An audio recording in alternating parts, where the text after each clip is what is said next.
Okay everybody, Mr. Ray's Donna here. I'm about to show you how to take your story from a Google Doc and turn it into a nice, sophisticated little storybook that you can print off into a booklet and share with the readers in our class and beyond.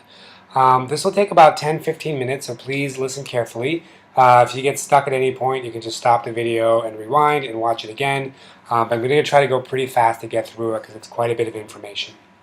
So the very first thing you need to do is to create a brand new Google Doc and copy and paste your story into this document. I don't need the document with your messy draft with the strike-throughs and the comments and the indication of home or school or any of that stuff. I just need a very clean version of your story, kind of ready to go. Once you have that story in this new document, the first thing I would like you to do is to scroll to the bottom and work on two things. The first one is I would like you to write a blurb for your story. Remember, your blurb is not a summary of every single thing that happens in your plot. It's really just some clues and hints that are trying to lure the reader to read your story. You want to give them an idea of what your theme or your deeper meaning or the main idea is, but you don't want to give everything away. So just a little bit that introduces the characters, gives them a taste of what they're going to get, and hopefully leaves them hanging so they want to find out more throughout your story. Take a look at some books around the classroom, read those blurbs, use them as mentor text, and try to kind of copy and mimic some of the things that are successful. The second thing after the blurb is I would like you to write a little bit about the author. Again, some of the mentor texts might have a little bit about the author, but again, what kind of writer are you? How did this process go for you? Just a little bit talking about kind of who you are as a writer. Some people ask me if they could use add their social media handles. That's fine. If you want to promote a Tumblr page or your YouTube page, that would be fantastic. Just please don't add a really big, ugly URL. We don't want to see that because that's going to make it not look so good. Okay? So once you have your whole story in there, and you have your blurb, and you have your about me, about the author, we're going to need a new Pages document. So when you open Pages, the new Pages, it usually starts looking out like this. So it's got 125% here. I really prefer to have that down to 75 because it allows me to kind of see the whole screen and know exactly what's going on my screen. So first thing you do, very kind of easy, you copy and paste your whole story from Google Docs and you paste it right into this story. So a couple things that you're going to notice once your story is in here is for some reason all of the that's at the bottom. So all of the formatting is gone. All of that hard work that you did with the indentation and all that stuff like that, for some reason, has disappeared. So the first thing you're going to need to do is to go in and fix all of the places where there should be an indentation in your story. This might take you a little bit of time, but it's really important that you spend that time and you do it carefully. Now, in the nature of time, I'm not going to do that in front of you. I actually have my story here already indented, kind of ready to go. So you'll notice that my story actually starts here on page 3, and I've indented the whole thing ready to go. You'll also notice that there's a couple things I've done in my story, and these are the next steps of what we do. So once you've got your story into the document ready to go, what I would like you to do is from the top, do a little bit of space, space, space, return, return, return like this, and get it down to the 3rd page. So then your 2nd page is blank, and your story starts on the 3rd page.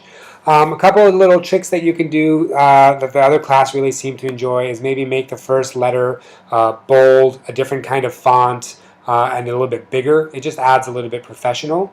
And I like my story to start halfway down right where this paragraph ends. It just makes it feel a little bit more like an authentic book. Again, if you look at some mentor text, you'll see that a lot of stories begin halfway down. Another thing I would like you to do is to scroll all the way down to the bottom and leave a couple of blank pages at the bottom. Basically, your entire story from the cover to the end should be divisible by 4. That means it should either be 4 pages or 12 pages or 16 or 20 or 24.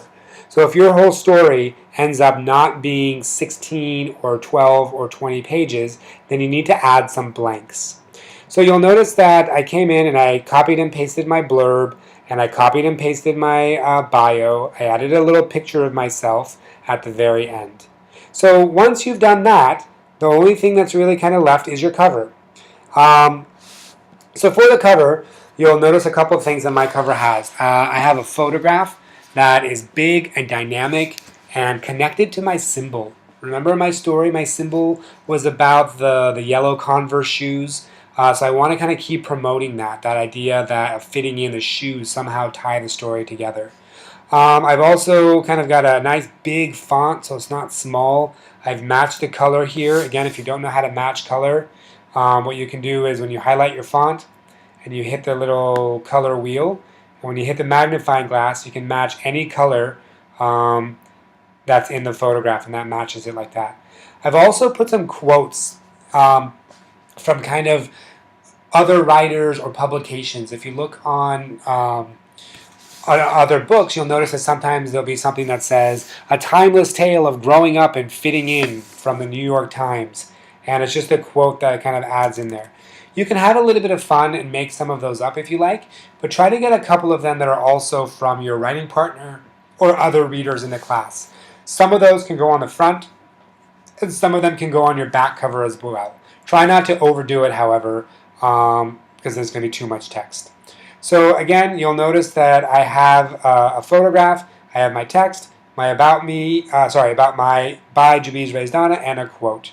In the next section, I'm going to show you how to find the proper photograph. Okay, for this next section, we're going to talk about how to find really good dynamic images for your front cover. Remember that we want you to use Creative Commons images. These are images that were designed by artists for you to use, and not copyrighted images that you normally find on Google. So please do not use copyrighted images from Google and use this method I'm about to show you. So if you go to Flickr, which is a really good photo sharing site, you'll come to the opening page. From the opening page, just put in any random search. So for now, I'm going to put in yellow Converse. It doesn't matter what you put in, because really what we want to get to is this. We want this link to the advanced search. So once you click on advanced search, it will bring you to a page that looks like this. And I would recommend you actually bookmark this page because you'll be using it a lot. So now you'll notice I put in yellow Converse, and if I scroll down, I can click on here where it says only search with Creative Commons licensed material. And if I click on it, it'll bring me to a whole bunch of pictures that are for me to use because they are Creative Commons licensed. So as I'm looking through here, keep in mind that I want some texts, or I want some photos that have room for me to add text. This is actually a really nice one, but I've already chosen one as you saw before, so I'm going to pick the other one. But you want something that's not super busy, that's going to look good with text. So if you kind of scroll down and see kind of, okay, some decent pictures here, a little bit more, and okay, this one. So this is the picture I've chosen, right? So I just go ahead and click on it. And once I get to this page, I need to click this little arrow so it'll show me all the sizes, and I click on View All Sizes. As soon as I get to the View All Sizes page, you want something big because you're going to stretch it out across an entire A4 page, right? So usually about 1,000. If this is anything below like 500, it's going to get pixelated and be no good. So 1,000 usually is pretty good. And then you simply drag this onto your desktop and you're ready to use it. For today, we don't need to cite it because we're not going to be publishing these online. And in the future, I'll show you how to cite the work that you use. But for now, just taking it off and putting it on your desktop, you're ready to roll. And as you can see, I move it straight into Pages, and I turned it into this is my cover. So once I have my cover, remember, I also on the back want to match the color to the front because there's going to be one sheet, so they match. Just insert a shape like this, stretch it out to be the whole side of what you want, and then just go ahead and change the color to match something from your front cover, the shoe, the font, something so it matches. And so at this stage, we've discussed how we found our picture, we've created our cover, we have one blank page. We start on page 3, about halfway down.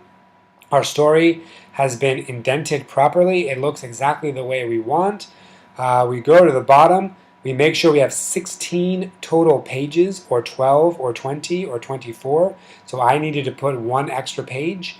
It's okay if you have 2 or 3 extra pages, because this is where people are going to leave you some comments for your work. Again, 1 is okay, but 2 or 3 actually might be better. So I might, if I wanted, actually maybe add another 4 pages to get up to 20. But for now, I'm going to leave it like this. And once I've done that, I go to File, Export to PDF. And so there's the PDF there. And I'm going to call it whatever I'm going to call it, the Prez. And on my desktop, and click Export. Okay? And then once I've done that, here it is as a PDF on my desktop. There's one more step, and then we're ready to publish. Okay, for the last section, we're going to see how we can take our newly created PDF document and turn it into a booklet. So my document is here. By default, many of your computers might use Preview to open this document, but we need to use Adobe Reader. So if you hit Control and click on the PDF, so right click and then go Open With, you'll see there's a bunch of different options. Adobe Reader is one of the options, so click on Adobe Reader, and once you do that, it should open up in something that looks like this. So I'm going to double check here that my story is 16 pages, like it was from before. I'm just going to give it a quick scroll through. See that second page is still blank. There's my story, looking really good. There's my back one, my empty page. Everything looks like it came over just fine. So then we're going to go into File and click Print. When you get into Print, you'll see it says Size, Poster, Multiple, etc. And there's one that's called Booklet. So if you click on Booklet, that is going to automatically print it. So when it comes out of the printer, all you need to do is fold it over. All of the pages will be in the right order. They'll be front and back. It'll be the right size paper. Everything will be fine. So just make sure that you hit it on Booklet, click Print, and you are ready to go. When your document comes out, we've noticed that a lot of them have a white border all the way around. So it might be a good idea to trim that border with the paper cutter. Please do it carefully. You've been working on these stories for over 12 weeks, and it would be a shame to take all that hard work and have someone dismiss your story because it's all messy. So take your time, print them off, and I will see you when I get back from Chiang Mai. Good luck. Off you go.